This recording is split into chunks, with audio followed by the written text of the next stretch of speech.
معاشر المسلمين والجمهور المؤمنين رحمكم الله.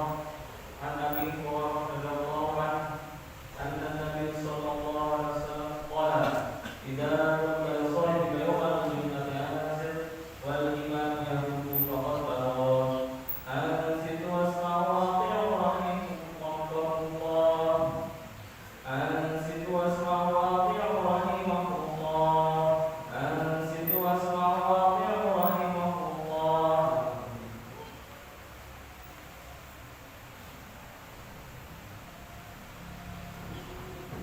السلام عليكم ورحمة الله وبركاته.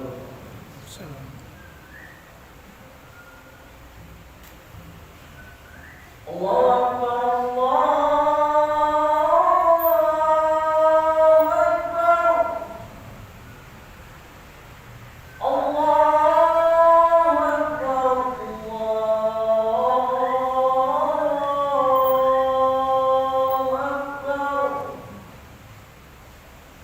أشهد أن لا إله إلا الله.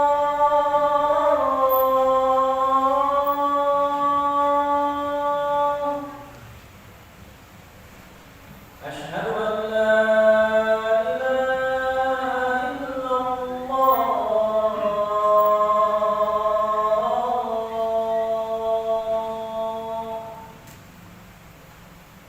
أشهد أن محمدا رسول الله.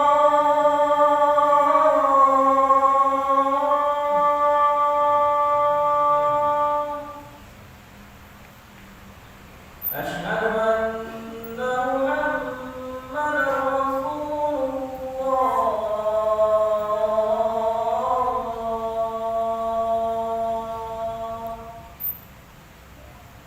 حي على الصلاة.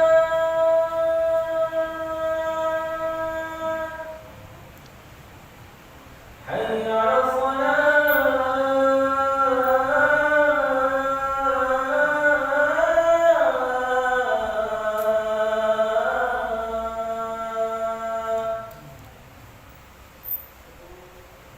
حي على الفلاح.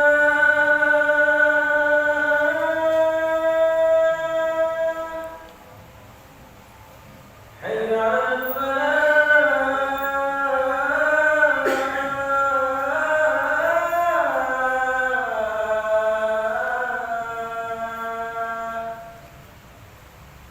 الله أكبر الله أكبر. لا إله إلا الله.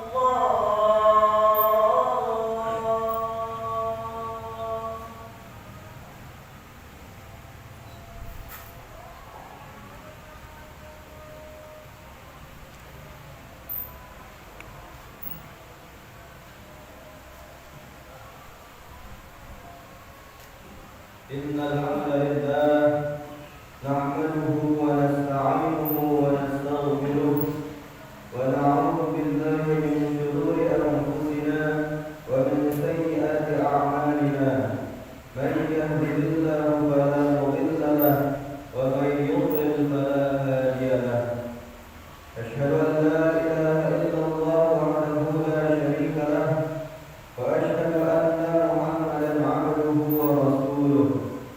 اللهم صل وسلم على نبينا ورسولنا محمد صلى الله عليه وسلم وعلى آله وأصحابه ومن تبعهم بإحسان إلى يوم الدين.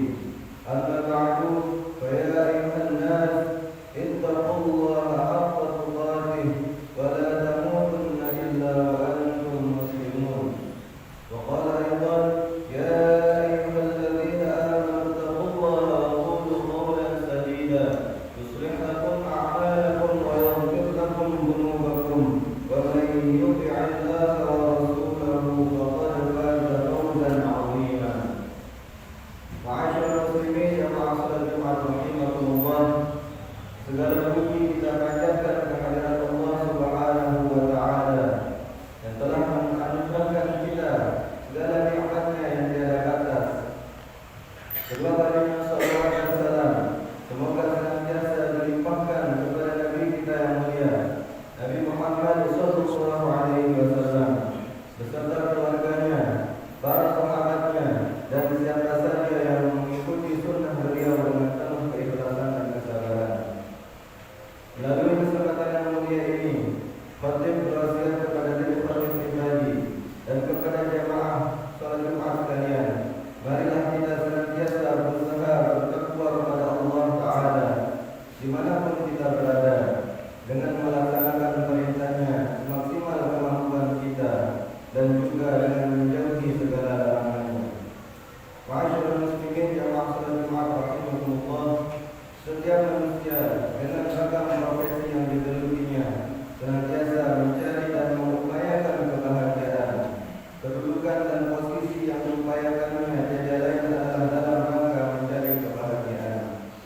Jadi banyak seorang berbisnis, menjual makanan, minuman, pakaian dan ragam profesi lainnya dalam mengumpulkan uang adalah dalam rangka mencari kebahagiaan.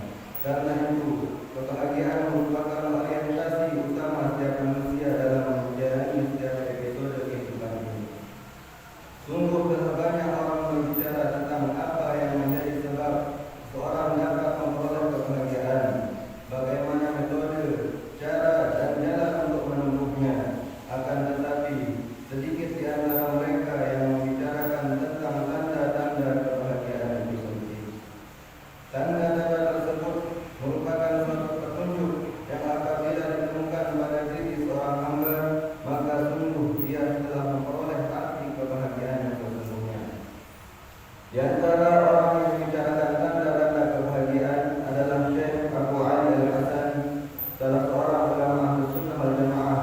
Rahimahullah, beliau mengatakan, min alamat as-sa'adati 'ala al-'abdi taysiru ta'ati 'alaihi wa muwafaqatu sunnati fi af'alihi wa suhbatuhu li ahli shalah wa husnu akhlaqihi ma'al ikhwan wa badlu ma'rufihi lil khalqi wa ihtimamuhu lil muslimin wa mura'atuhu li awqatihi. Di antara tanda orang bahagia adalah pertama, dimudahkan baginya untuk menjalani ketaatan. Kedua, senantiasa menyelaraskan amalan-amalan sunnah dalam perbuatan sehari-harinya. Ketiga, bersahabatnya ia dengan orang-orang baik. Keempat, berakhlak baik terhadap saudara-saudaranya. Kelima, perjuangan dalam mengupayakan kebaikan dalam segenap makhluk. Keenam, perhatiannya terhadap kaum muslimin. Dan ketujuh, penjagaannya terhadap waktu. Ma'asyiral muslimin yang rahimahullah, inilah 7 hal yang terjadi yang menjadi tanda kebahagiaan pada diri seorang hamba. Maka pada kesempatan yang mulia ini, izinkan khatib untuk menguraikannya satu persatu. Pertama, seorang hamba yang melekat pada dirinya kebahagiaan adalah manakala dimudahkan jasadnya untuk menjalani ketaatan kepada Allah Subhanahu wa taala. Hal itu karena taat kepada Allah merupakan sumber paling penting untuk memperoleh kebahagiaan. Bahkan tidak ada kebahagiaan tanpa ketaatan. Sebagaimana firman Allah, "Faman ittaba'a hudaya fala yadhillu wa la yashqa." Maka ketahuilah barang siapa mengikuti petunjukku, dia tidak akan tersesat dan tidak akan celaka. Quran surah Taha ayat 123.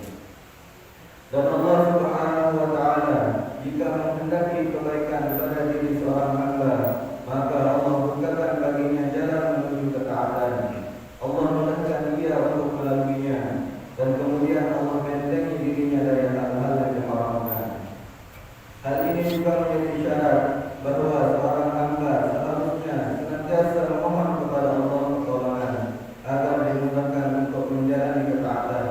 Sebagaimana ayat yang biasa kita baca dalam salat, "Iyyaka na'budu wa iyyaka nasta'in." Hanya kepada Engkau lah kami menyembah dan hanya kepada Engkau lah kami memohon pertolongan. Maka barang siapa yang Allah karuniai iman dalam hatinya, kemudian Allah mudahkan dia untuk melakukan ketaatan, maka dibukakan baginya pintu-pintu kebahagiaan.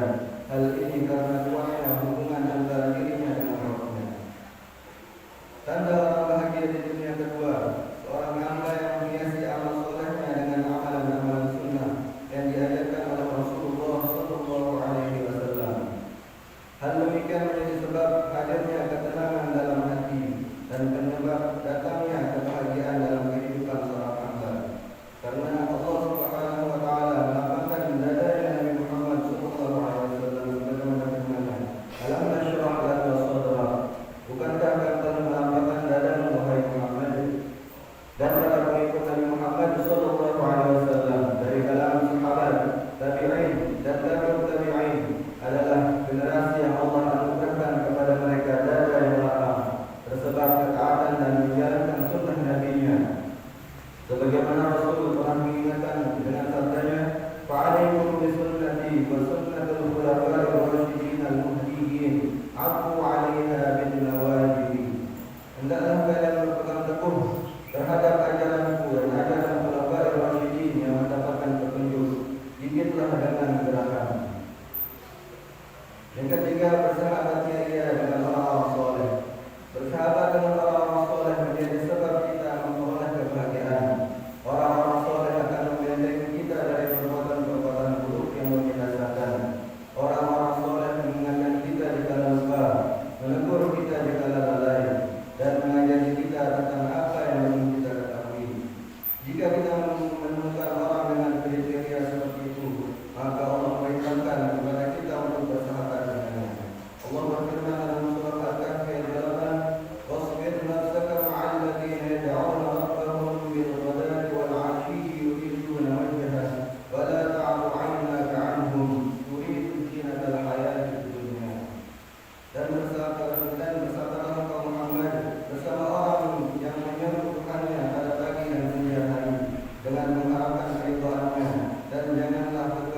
itu ia akan bahagia karenanya, sebagaimana banyak orang yang menjadi bahagia karena kepadanya.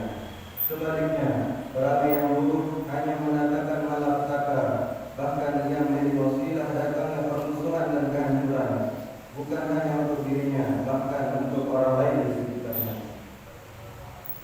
Tanda orang bahagia di antara yang kelima adalah sikap mengupayakan kebaikan untuk makhluk. Sikap tersebut menjadi bagian dari perilaku ihsan, dan di dalam perilaku ihsan kepada manusia terdapat kenikmatan yang agung karena ia bernilai sedekah kepada Allah. Sikap mengupayakan kebaikan ini dapat kita realisasikan dengan ragam kebaikan, hatta yang kita anggap sepele seperti halnya sikap menampakkan wajah yang berseri-seri. Karena Rasulullah SAW bersabda, "La tahqiranna min al-ma'ruf syai'an walau an talqa akhaka biwajhin talqin." Janganlah engkau meremehkan kebaikan sedikit pun, meskipun hanya dengan bertemu dengan saudaramu dengan wajah yang berseri. Hadis 200. Dan sikap mengupayakan perilaku baik itu akan menjaga seorang dari munculnya pertikaian, dan tentunya ia pun dapat mengantarkan seorang kepada kebahagiaan yang sejati, baik di dunia maupun di akhirat. Kemudian dari tanda orang bahagia di dunia akhirat yang keenam adalah sikap peka terhadap urusan kaum muslimin. Mengapa demikian? Hal ini karena ikatan paling kuat antara seorang muslim yang satu dengan yang lainnya adalah ikatan iman. Bahkan dia memiliki derajat yang lebih tinggi daripada ikatan karena nasab atau keturunan. Allah berfirman dalam surah At-Taubah ayat 71, "Wal mu'minuna wal mu'minatu ba'dhuhum awliya'u ba'd." Dan orang-orang beriman, laki-laki dan perempuan, sebagian mereka menjadi penolong bagi sebagian yang lain. Bukan hanya itu, bahkan Allah Subhanahu wa taala membatasi hukum itu hanya dalam perkara iman. Dalam firman-Nya, Quran surah 7 ayat 10, "Innamal mu'minuna ikhwatun." Sesungguhnya orang-orang mukmin itu bersaudara. Maka orang-orang yang peduli dan respon terhadap urusan kaum muslimin, ia akan merasakan sukacita manakala saudara muslimnya sedang bersukacita. Pun sebaliknya, ia akan terluka dan berduka manakala saudara muslimnya terluka dan menjadi berduka. Rasa itu akan terus bersemayam dalam dadanya selama iman itu kuat melekat walau jasad dibatasi jarak. Inilah kebahagiaan yang hakiki bagi seorang muslim. Ma'asyiral muslimin yang rahimahumullah, yang ketujuh tanda orang bahagia adalah manakala ia mampu menjaga waktu-waktunya. Bagi seorang muslim, waktu adalah umur, dan umur adalah lumbung amalnya. Maka apabila umur tersebut diisi dengan ketaatan, jaminannya adalah kebahagiaan di dunia dan di akhirat. Sebaliknya, manakala umur itu disia-siakan dengan perkara yang tidak bermanfaat, hilanglah kebahagiaan itu, yang tersisa hanyalah penyesalan dan penyesalan. Sebagaimana perkataan Ibnu Mas'ud radhiyallahu anhu, "Ma nadimtu 'ala syai'in nadimtu 'ala yawmin gharabat syamsuhu naqasa fihi ajali wa lam yazid fihi 'amali." Aku tidak pernah memiliki penyesalan yang demikian mendalam dibandingkan dengan penyesalanku akan berlalunya satu hari yang amalku tidak bertambah pada hari itu, padahal ajalku memang dekat. Ma'asyiral muslimin jamaah rahimahumullah, demikian bentuk tanda orang bahagia dunia akhirat sebagaimana yang disampaikan oleh Syekh Abu Ali Al-Hasan. Dan semoga Allah Subhanahu wa taala merahmati diri kita, menyelamatkan kita dan mengampunkan kita kebahagiaan kepada kita, baik ketika di dunia maupun kita berada di akhirat. Amin amin ya rabbal alamin. Barakallahu li wa lakum fil Qur'anil azim, wa nafa'ani wa iyyakum bima fihi min al-ayati wal dhikril hakim, wa taqabbal minni wa minkum tilawatahu innahu huwas samiul alim. Aqulu qawli hadza wa astaghfirullahal azim li wa lakum fastaghfiruhu innahu huwal ghafurur rahim.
Bahkan